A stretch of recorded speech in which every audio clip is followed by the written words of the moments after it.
దేశ వ్యవసాయ రంగంలో మన తెలంగాణ సరికొత్త చరిత్రను సృష్టించింది. నీటి కొరతతో దేశవ్యాప్తంగా రబీ సీజన్ లో సాగు తగ్గుతుంటే మన తెలంగాణలో మాత్రం ఏకంగా 60 లక్షల ఎకరాల్లో వరి సాగుతో దేశంలోనే అగ్రస్థానంలో నిలిచింది.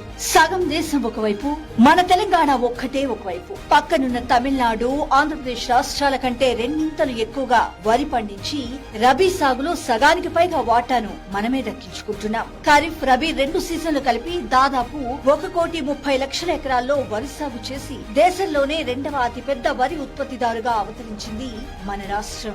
ఈ అద్భుత ప్రగతికి కారణం మన ప్రజాప్రభుత్వ దూరదృష్టి. వ్యవసాయానికి నిరంతర ఉచిత విద్యుత్, సాగునీటి లభ్యత, రైతు భరోసా అండ, సన్న బియ్యానికి బోనస్, వీటన్నింటికీ తోడు రైతన్న పండించిన ప్రతి గింజను కొనుగోలు చేస్తూ ప్రజాప్రభుత్వం ఇస్తున్న భరోసాని ఈ అఖండ విజయానికి మూలం. పొరుగు రాష్ట్రాలన్నీ కలిపిన 40 లక్షల టన్నుల కొనుగోళ్లు దాటిన చోట మన ప్రజాప్రభుత్వం ఇప్పటికే 72 లక్షల టన్నులకు పైగా ధాన్యాన్ని సేకరించి రికార్డు సృష్టించింది. రైతును రాజును చేసే బృహత్ సంకల్పంతో ప్రజాప్రభుత్వం